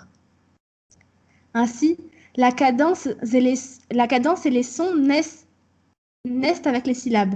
La passion fait parler tous les organes et par la voix de tous leurs éclats. Ainsi, les vers, les chants, la parole ont une origine commune. Autour des fontaines dont j'ai parlé, les premiers discours furent les premières chansons. Les caractéristiques décisives de cette parole, parole poétique, parole musicale, telles que je les ai évoquées, dans leur rôle crucial de fraternité, disons d'instauration de première possibilité de vivre ensemble, d'avoir quelque chose de commun, réassigne un but à la poésie, un but crucial, un but de communication. J'en ai parlé tout à l'heure, mais vraiment de communication au sens fort, loin de la solitude, loin des impasses, loin de la tour d'ivoire. La valeur de la poésie telle que la conçoit Chédid réside dans sa transitivité et son sens dans l'acte de communication. Et réversiblement, la poésie chédidienne qui se veut fraternelle revivifie la signification de la communication. Ce n'est plus le besoin ou le moyen de satisfaire un besoin, c'est simplement la fin elle-même. Et c'est la conclusion du poème Démarche 2, que je vous ai reproduit, qui est paru dans Contre-champ. Je dis pour provoquer l'ailleurs, enfoui dans chaque regard, pour délivrer l'espace inscrit dans toutes les paumes, pour renaître à distance, pour traduire au plus près. Je dis pour être ensemble. On m'a fait remarquer récemment que le dernier distique, dans sa forme triangulaire, si vous l'avez sous les yeux, je dis pour être ensemble, on m'a fait remarquer le blanc typographique entre pour être et ensemble, en me faisant remarquer le paradoxe de cette séparation qui finalement pouvait interrompre la communication, distendre le lien. Ce à quoi j'ai répondu à la personne qui m'en parlait, vous voyez une séparation. Moi, je vois la parole au milieu. Je vois je dis à la pointe, au milieu. Donc, je vois aussi, et ça, j'en ai pas parlé, j'en aurai pas l'occasion, mais c'est aussi la valeur du blanc qui est extrêmement important chez André Chédid, parce qu'elle le conçoit comme un espace de résonance pour les mots. Donc, en réalité, ce dernier distique, loin de disloquer la parole, peut-être lui laisse un espace de raisonnement, peut-être aussi en fait un sommet, vu sa forme triangulaire, et permet à tous les mots à toute la parole de résonner et de prendre l'espace qui lui est dû. Ce simple jeudi pour être ensemble fait de la communication, accorde un caractère autotélique à la communication. Et finalement, la poésie, la communication a pour but le commun. Je vais vous dire, bon, c'est un cercle, mais en même temps, ce commun, ce caractère autotélique, cette communication d'être ensemble, fondée sur une parole ouverte et ouvrante, finalement, ça trace une éthique, ça trace un début aussi, peut-être les prémices d'une politique, quelque chose qui, finalement, c'est ce qui nous relie. C'est ce qui fait aussi que je suis en train de vous parler, parce que parce que c'est ça que je tenais à dire dans cette conférence. Finalement, cette volonté absolument éthique de dire quelque chose et de dire la fraternité, mais non pas de la dire pour la pointer du doigt, mais pour la vivre et pour la faire vivre. Et en réalité, cet horizon, si André Chédid s'attache à creuser et à persister dans les énigmes sans fin, qu'elles soient pour atteindre le soleil ou pour atteindre une source que l'on n'atteindra jamais, finalement, tout ça, ça n'a pour but et pour unique utilité, vertu, ce que vous voulez, que d'être ensemble et de tracer une terre commune qui existe en poésie. Et finalement, ça, c'est de permettre, par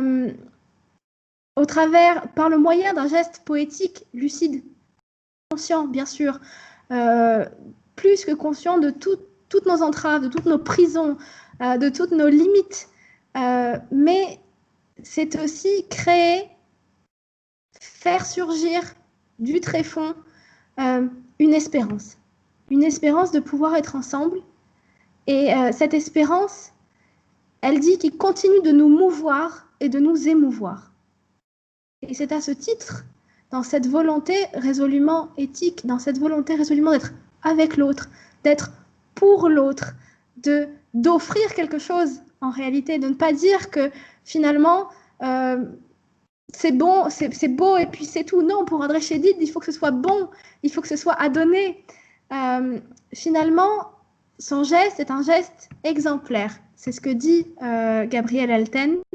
C'est la vocation aussi le but que se donne André Chédid dans un poème qui a valeur d'art poétique, que vous trouvez dans Épreuve du vivant. Et elle dit « Embrasser la poésie au plus large, au sens étymologique du mot. Alors, elle devient acte, elle devient œuvre, poésie pénétrante à pleine main, à plein regard, à plein souffle dans la vie, pour mieux l'appréhender, pour bâtir autrement. » La poésie chédidienne est morale, mais bien sûr, elle est philosophique et morale, parce qu'elle est obstinément tournée vers la vie, qui est jugée valeur préférable envers et contre tout.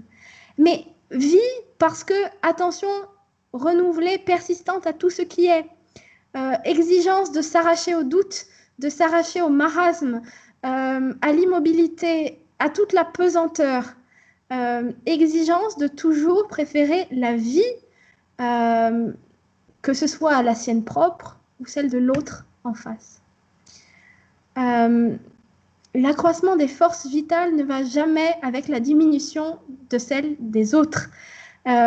C'est un souci vital, mais au sens large, et qui s'accompagne toujours d'un souci de ce qui est juste et de ce qui est bon. Et cela ne saurait se chercher dans l'étroit. C'est pour ça qu'il faut sortir de son étroite peau, pour vivre, pour être en poésie.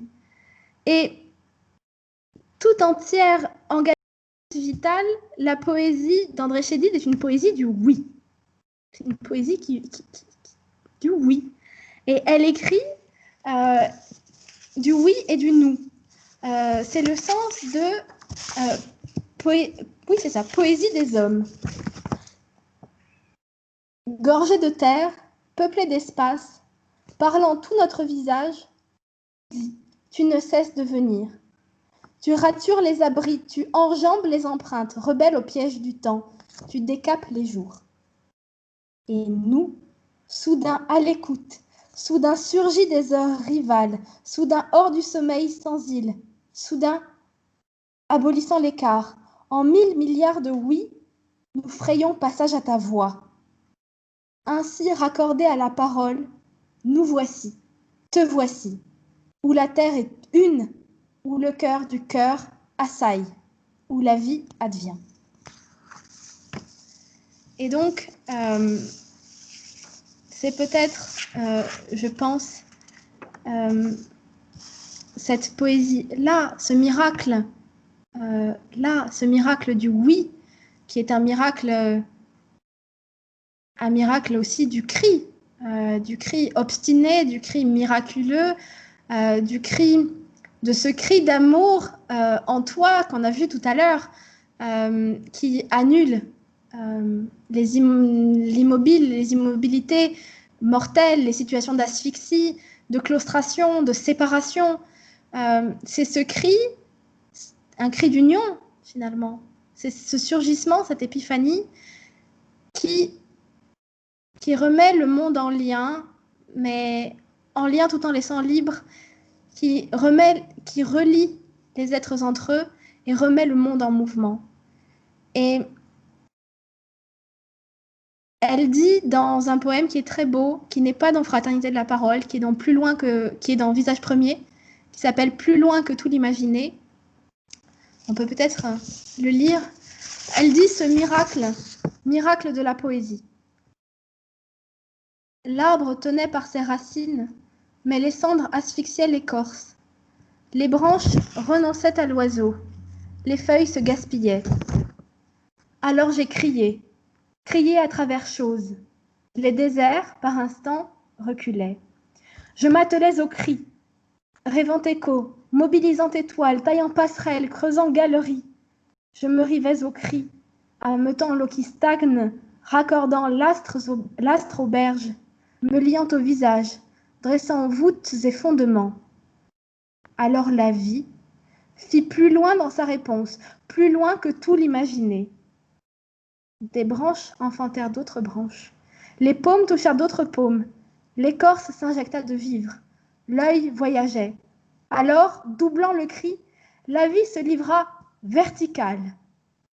Je reconnus notre espace. J'étais en mouvement et pourtant demeurais. Miracle du cri, donc, qui presse la vie au mouvement dans toute sa richesse et sa pluralité. Génération, geste, circulation, voyage. Preuve que le cri est bien le premier sursaut, le premier moteur de tout, rappelant qu'au commencement était le verbe, d'une autre manière. Cri qui force, quoi qu'il arrive, la vie, j'allais dire la vie à vivre, la vie à se donner dans toute sa plénitude et dans toute sa force, à être l'axe où tout gravite, à défaut que ce soit la mort. L'axe qui resserre le monde, axe tant recherché par Chédid qui est si sensible aux forces contraires. Cri qui accomplit le miracle capital de l'union des contraires. Cri d'amour, en somme. Voilà.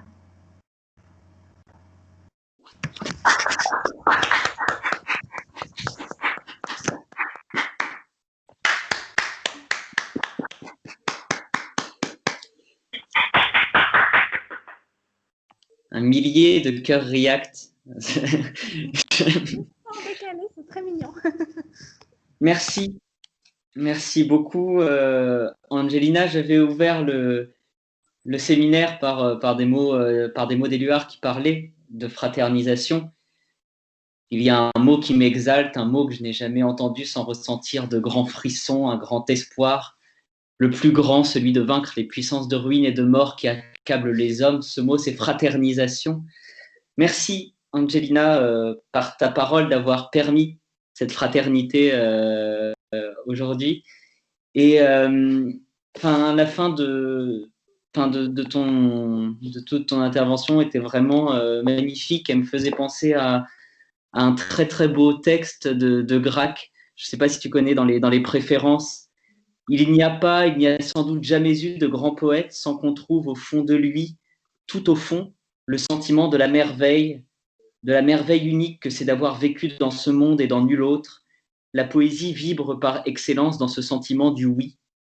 Et je pense que ce sentiment du oui, c'est celui que tu nous as fait éprouver, ce oui à la vie qui vraiment anime toute la poésie de Chédid, et tu l'as si bien incarné, tu l'as si bien dit, ce oui, qu'à la fin, je n'étais plus sûr de savoir qui était la voix du soleil, si c'était Chédid ou si c'était toi dans ton beau pull jaune. Merci, vraiment, merci beaucoup. On va pouvoir passer aux questions. Je me permets de poser la première. Donc, ça, au début, à la fin et au milieu également, le cri était très présent. Et ça m'avait aussi marqué quand j'avais lu Chédid. Ce qui est étonnant, c'est qu'une des choses qui nous marque le plus dans cette poésie, c'est aussi sa grande épuration. Du coup, on a du mal, en lisant la poésie de Chédid, je trouve, on a du mal à entendre un cri. Et du coup, pour toi, comment entends-tu le cri de Chédid? Où se loge-t-il pour toi et à quoi tient-il? Alors, justement, il y a dans ce que j'ai appelé tout à l'heure la structure de l'alternance, il y a chez André Chédid, alors si ce n'est de l'alternance, du moins de l'intermittence, mais systématiquement une idée d'envers et d'endroit. Mais au sens où les contraires ne s'opposent pas, mais s'impliquent l'un et l'autre. Il y a chez Chédid, en réalité, il y a besoin du support pour qu'il y ait le flux. Il y a besoin de la couverture pour qu'il y ait le flux souterrain. Il y a besoin de l'enfermement pour que puisse se produire la libération. Et le cri, c'est chez Chédid la turbulence de l'arbre bâillonné. Un des critiques, elle a donné c'est un critique américain qui s'appelle John Stout, à qui il a donné plusieurs entretiens, pointait justement ce paradoxe en disant, vous écrivez enfante-toi, enjambe-toi, dénoue le mouvement. Oui, mais une fois que la poésie est écrite, tout est figé. C'est à peu près la même demande. Et elle disait justement que il fallait chercher en dessous et chercher peut-être une réponse, comment dire, c'est quelque chose qui vient du tréfonds et dont nous ne recevons, nous, que ce qui est à la surface. Nous n'avons que la part émergée de l'iceberg. Et c'est ce parcours-là que le lecteur ou l'auditeur doit s'efforcer de retracer la remontée du cri, en réalité. Et cette remontée-là, c'est ce qui aussi qui nous est demandé, c'est ce qui nous permet aussi nous-mêmes de nous mettre en mouvement et de sortir de l'immobilisme. C'est une manière aussi, finalement, par le caractère apparemment lisse de la poésie d'André Chédid, apparemment simple, de nous aller chercher, aller creuser, aller ressentir en fait, mais ça suscite sinon le désir, du moins la volonté. Je ne sais pas si j'ai tout à fait répondu à ta question. Au vrai, ce problème du cri et du cri silencieux est un problème qu'André Chédid résout aussi par le blanc, en faisant du blanc, comme chez Éluard, les grandes marches de silence, mais en faisant du blanc un espace, une caisse de résonance. Donc c'est aussi une poésie visuelle, peut-être plus que qu'auditive. Est-ce que j'ai répondu? Est-ce que... Tout à fait. Oui, voilà. Du coup, si d'autres personnes ont des questions, ils peuvent lever la main ou prendre, parce qu'il y a une option, lever la main, ou sinon prendre la parole à brûle-pourpoint sans aucun problème. Vas-y, Julie. Julien. Oui, bon, ben d'abord, merci Angelina, et surtout merci pour la réponse que tu viens de faire à Léo, qui en fait synthétise beaucoup et très bien ce que tu as dit. Et moi, sur cette question du dépassement, là, ça m'a fait penser à plein d'auteurs, et en particulier à Valérie, à Reverdy que tu as cité, et à Nietzsche, qui malgré tout reste un poète, pardon. Mais ce qui m'a étonné, c'est que toujours tu associais ça dans ta présentation à enfin, ceux qui œuvrent dans ce dépassement, c'est l'homme, c'est l'humanité. Oui. Et je sais pas trop comment interpréter l'omniprésence de la figure de l'homme et ce que tu appelles le commun, donc en fait c'est l'humanité dans la poésie d'André Chédid, parce que finalement ces autres auteurs auxquels ça m'a fait penser, c'est justement des gens qui pensent sans l'homme, ou du moins qui pensent le dépassement de l'homme par un surhumain. Chez Nietzsche, chez Valéry, l'homme est complètement absent, chez Reverdy aussi. Après coup, il y a des gens qui sont venus dire oui, mais il y a un humanisme de Valéry, d'accord, mais en tout cas, il n'y a pas d'homme. Donc je voulais savoir la valeur de cette figure. Et ensuite, deuxième question, c'était sur la valeur du blanc. Sur le vers que tu as choisi, c'était jeudi. Enfin, les deux vers du coup que tu avais choisi, c'était jeudi à la ligne pour être ensemble. Oui. Toi, la première chose que tu as analysé, c'est cet espace entre pour être ensemble. Et moi, la première chose qui me frappait, c'était l'inverse. C'était le jeudi se superpose exactement au blanc qu'il y a entre pour être ensemble. Et j'ai envie de dire pour être jeudi ensemble. Et comme dans mon poème, là, enfin dans celui que tu m'as proposé de lire, c'était l'abîme force l'abîme, vivre est au milieu. La première idée, c'est vivre est au milieu de l'abîme. Entre abîme et abîme, il y a quoi? Il y a force. Enfin, moi, je l'ai vu comme ça, direct. Une lecture presque calligrammatique, si tu veux. Et donc, je voulais savoir si ça te semble justifié ou extravagant, et si ça peut relever d'un... Enfin, voilà, qu'est-ce que t'en penses? Alors, sur le blanc d'abord et ensuite sur la question de l'homme. Sur le blanc, oui, je pense que ta lecture est tout à fait faisable. Je pense que André Chédid, qui aime jouer sur le côté visuel de sa poésie, si elle isole, déjà si elle disloque jeudi pour être ensemble, qui pourrait très bien tenir en un vers, et qu'elle lui donne une figure, disons, qu'elle lui donne cet aspect-là, une figure triangulaire plus ou moins, avec un espace de blanc au milieu, je pense que tu peux lire pour être jeudi ensemble ou parce qu'en fait, c'est la même boucle. C'est jeudi pour être ensemble, pour être jeudi ensemble. Pour André Chédid, ça se lit dans deux sens. Donc, on peut commencer par ça, parce que, en définitive, évidemment, si la question, comme j'en ai parlé tout à l'heure, si la question de l'être individuel finalement ne se résout pas, on passe on sort de l'individualité qui finit par être une impasse stérile pour passer à la fraternité et à un côté plus universel. Donc, la lecture que tu proposes me semble tout à fait pertinente. Première question, mais du coup, deuxième réponse. La question de l'homme, chez André Chédid, il y a un humain. Au début, je pensais que ta question portait sur une problématique plutôt du genre. Est-ce qu'elle parle de l'homme en tant qu'homme à la différence de la femme, par exemple? Oui, bon, d'accord. Pour être à la différence de la femme, André Chédid, en fait, s'extrait des considérations de genre pour parler de ce qu'elle appelle l'humain, l'humanité. Elle ne voulait pas être appelée la poétesse, mais la ou le poète. C'est pour ça que je dis la poète souvent. Quand elle écrit, par exemple, y compris à la première personne, y compris sur un sujet qui la touche très fort, comme l'agonie du père, il n'y a pas de marque de féminin à la première personne. Donc ça montre vraiment cette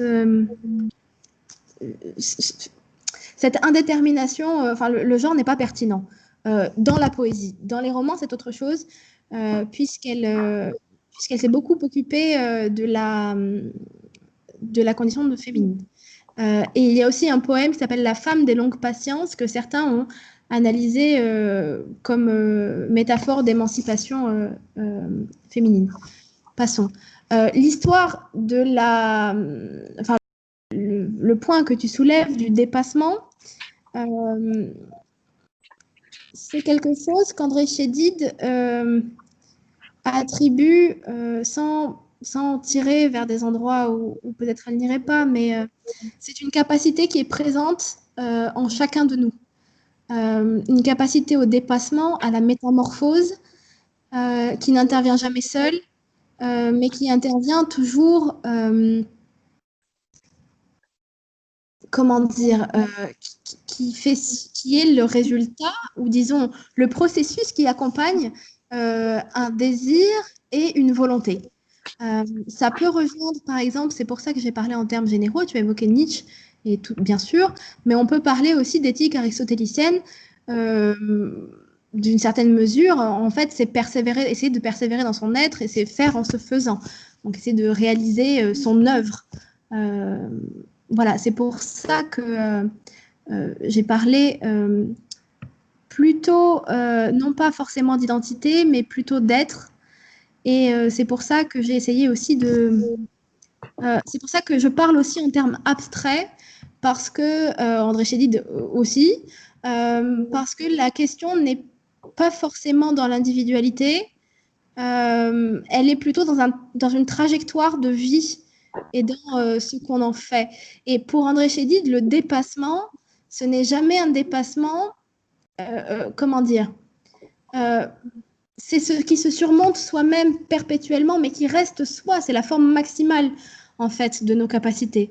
Donc l'au-delà, c'est jamais un au-delà inatteignable ou un arrière-monde, si tu veux, en termes nietzschéens. C'est vraiment soi-même le maximum d'être qu'on peut atteindre.